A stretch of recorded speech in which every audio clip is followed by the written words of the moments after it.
Dear friends, thank you for your time and attention. A superpower doesn't fall in one day. It doesn't lose a war and collapse overnight. Actually, it leaks slowly, quietly, through 1,000 small surrenders dressed up as victories. I'll come to India and Pakistan's position in the emerging world in a bit, but before that, let's see that right now, the leaking in real time. All of us know that in the Middle East, a $25 billion campaign against Iran failed to neutralize its primary targets. The myth of American defensive invincibility that's shattered right in front of every Arab state watching. Now let's see in the Far East. Japan and South Korea, America's most loyal allies, are independently seeking a warming up with China. Why? Because they no longer fully trust the American umbrella above them. From Brazil's open defiance to Cuba's realignment, the signal being sent to Washington is the same everywhere. We are no longer waiting for your permission. But nowhere, absolutely nowhere, is this collapse more visible, more measurable, and more consequential than in South Asia. I'm Naeem Sidhu. This is Neutral Scope, and today we are following the money.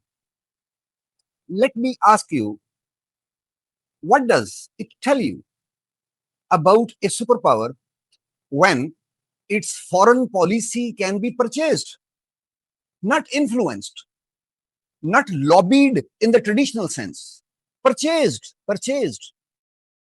You know, FARA filings, America's own Foreign Agents Registration Act. That document, this is in black and white. At the peak of 2025, Islamabad was outspending New Delhi in Washington 3-1, over $600,000 every single month, more than $5 million in 1 year. And who did they hire with that money? Not diplomats, not regional experts, not people who understand Pakistan or India or the balance of power in Asia. Who they hired?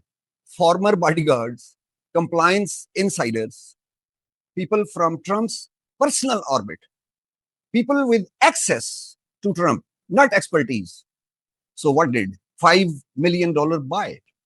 A private White House lunch, a starring role as indispensable mediator in the US-Iran ceasefire, temporary headlines. That's what American strategic positioning in Asia is now worth, a lunch and a headline. Meanwhile, the country, the Pentagon itself calls its critical partner to counter China, received 18% tariff on its exports, a $100,000 H-1B visa surcharge, and got called a hellhole in a White House social media repost. Here is the part Washington is not processing. The people receiving all this American political capital lead the most unpopular government in Pakistan's modern history. I am very responsible when I'm saying this. There is no social contract, very limited public approval. The economy is badly broken. Dissent is being crushed. So, dear America, you haven't bought influence. You have booked a seat on a sinking ship. Now here, it's getting more personal. And this part, I want you to remember. Before the 2024 election, presidential election, Trump ran a very specific game with two communities.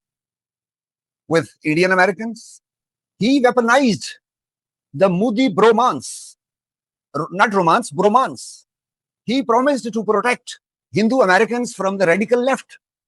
He showed up to Howdy Moody. He spoke their language. He wanted their votes, and he got them.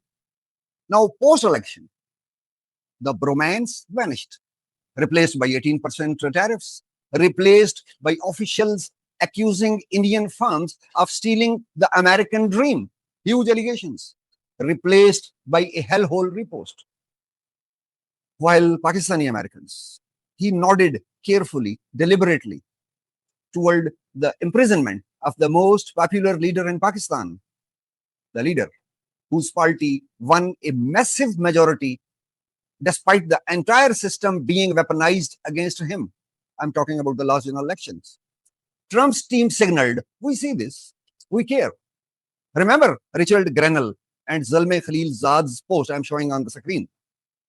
Then the $5 million lobbying check arrived and the Khan card was quietly folded and put away. Trump went silent. Every campaign promise gone, replaced by a utility model where the current Islamabad establishment became useful and the diaspora demands became irrelevant. This is not just political betrayal. This has consequences because Trump's behavior has generated a level of public anger across Pakistan's 300 million people that is almost impossible to overstate. I can responsibly say it is genuinely difficult to assess what is the present regime more unpopular or its manufacturer in Washington within Pakistan. Now, step back. Look at the whole board. You know, in 1979, Washington celebrated the Shah of Iran, king, Western suited, American armed, strategically cooperative, while the street beneath him was on fire. They looked away. And when that structure broke, America didn't just lose an ally. It produced an adversary that has defined Middle Eastern conflict for 5 decades. What is happening in South Asia today carries the same fingerprints. By anchoring American credibility to a brittle, unpopular structure in Islamabad, let me tell you what Trump is getting. Trump is ensuring that when this system falls, and history tells us it will fall, what replaces it will look exactly like what replaced the Shah. And by simultaneously antagonizing India, the only large democratic counterweight to China in Asia, Washington is not managing the region. Actually, it is accelerating its own exit from it. India is building for a century. The United States, under this doctrine, is trading for a quarter.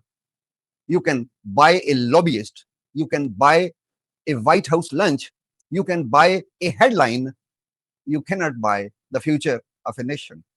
The swings are not following Washington anymore. They are watching it leave. I'm Naeem Sidhu. This was Neutral Scope. If this analysis reached you, I'll expect your subscription to the channel and your opinion, even in few words. Thank you for your time.